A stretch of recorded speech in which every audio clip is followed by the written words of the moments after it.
Bonjour à tous et bienvenue dans cette nouvelle vidéo sur les métiers du tournage. Alors avant de la commencer, je voulais juste vous remercier pour tous vos retours que vous avez fait sur ma vidéo sur McFly et Carlito. Je suis content que ce genre de format vous plaise et ils vont continuer évidemment, tout comme les vidéos sur les tournages ou les vidéos sur le cinéma. Donc n'hésitez pas à vous abonner si c'est pas encore le cas. Maintenant on peut commencer la vidéo. Alors aujourd'hui je vous transporte dans un département dont je connais un peu moins le matériel, je vous avoue, mais je vais surtout essayer de vous expliquer pourquoi ce département est tout aussi nécessaire que les autres sur un plateau de tournage. Mais il n'y aura pas tout un passage sur le matériel, donc la vidéo risque d'être un peu plus courte que d'habitude. Je vous présente donc l'équipe HMC, habillage, maquillage, coiffure. Le HMC, c'est tout simplement l'équipe qui va donner naissance au personnage d'une histoire. Ça va de la simple ride à une cicatrice, à de très gros effets spéciaux sur le tournage, d'une simple veste en cuir qui peut en dire long sur un personnage, à une entière combinaison type Marvel, entièrement conçue par une poignée de main. Tout ce que vous voyez sur un personnage a été préalablement et minutieusement conçu par l'équipe HMC. Parlons du maquillage en premier lieu. Il sert avant tout à enlever les défauts de visage d'un comédien, pour le rendre plus agréable à regarder, mais aussi pour éviter les choses qui pourraient déranger pendant qu'on le voit, comme par exemple des brillances qui se reflètent sur la peau quand on transpire un peu, ou bien des cernes pas très belles qu'il faut cacher. D'ailleurs, les maquilleurs et les maquilleuses travaillent très souvent directement avec le directeur de la photographie, car ce sont eux qui déterminent si un visage n'est pas trop brillant, pas trop éclairci. Il y a même des comédiens d'ailleurs qui ont des impératifs, qui veulent pas qu'une telle lumière ou que tel maquillage soit mis sur eux, mais en tout cas ce sont les maquilleurs en général qui ont le dernier mot sur si un visage est suffisamment bien exploité à l'écran. Ils doivent aussi faire attention au raccord entre chaque plan, car un comédien ait vraiment le même type de maquillage sur un plan puis sur un autre. Car effectivement, ça peut se voir d'un plan à un autre si le maquillage n'est pas le même et ça peut être un peu bizarre à l'écran. Il y a aussi le maquillage dit SFX, à savoir cicatrices, traces de sang, blessures de guerre. En général, ce sont des maquilleurs et des maquilleuses très spécialisés qui viennent pour ce domaine-là. Et le résultat est souvent très impressionnant et vous comprenez bien que tout ça participe à l'immersion de l'histoire. Les maquillages SFX aussi pour changer complètement le visage de quelqu'un. Je pense notamment à Christian Bale dans Vice. C'est aussi une partie intégrante de leur travail. Et pour cela, évidemment, ils bossent en amont, en préparation avec le réalisateur pour qu'il puisse valider les maquillages si ça lui va ou pas. Le maquillage a donc en général une gigantesque équipe pour ceux qui vont s'occuper des comédiens principaux, ceux qui vont s'occuper des figurants, ceux qui vont s'occuper des seconds rôles, et évidemment un gros ensemble de matériel adéquat. Venons maintenant à l'habillage et au costume. Alors ce sont deux termes qui peuvent paraître assez similaires, alors c'est vrai que ça concerne les vêtements,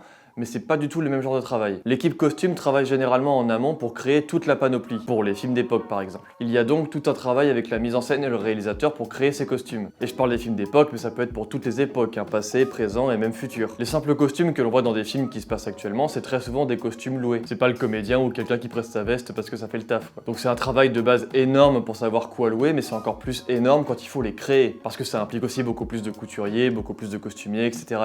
Il faut qu'ils puissent avoir aussi des références de l'époque, ce que veut exactement le réalisateur. Alors que les habilleurs et les habilleuses, c'est un peu plus différent parce qu'en fait, ils sont déjà sur le tournage et vérifient en général que les habits et les costumes sont correctement bien mis. Ce sont eux qui habillent les comédiens et c'est eux qui remarquent le moindre petit pli qui va pas sur un vêtement. Et ils font aussi extrêmement attention au raccord pour vérifier que, par exemple, une veste ne sorte pas de son pantalon sur le plan alors qu'il n'était pas dans l'autre. Le souci du détail, c'est vraiment la partie principale de leur métier. Et puis enfin, la coiffure, qui est aussi une pierre angulaire du tournage. Les coiffeurs et coiffeuses, vous vous en doutez, c'est ceux qui s'occupent des cheveux des comédiens en permanence. D'une part, ils sont à l'origine des coiffures typiques, comme celles du 19e, du 18e, du 17e siècle, mais aussi des cheveux crépus du Moyen-Âge. C'est pas le comédien qui vient déjà crado, c'est eux qui viennent salir les cheveux du comédien pour le tournage. En fait, les comédiens n'ont vraiment pas la main mise sur leurs cheveux, sur leurs vêtements et sur leur maquillage. Tout est dirigé par l'équipe concernée. Et comme pour l'habillage et le maquillage, il faut qu'ils fassent extrêmement attention au raccord, qu'il n'y ait pas un épi qui surgisse d'un seul coup ou qu'ils fassent attention à ce qu'une perruque soit bien mise. Autant vous dire du coup que le comédien n'a jamais une liberté corporelle quand il bosse. Donc voilà, j'espère vous avoir éclairci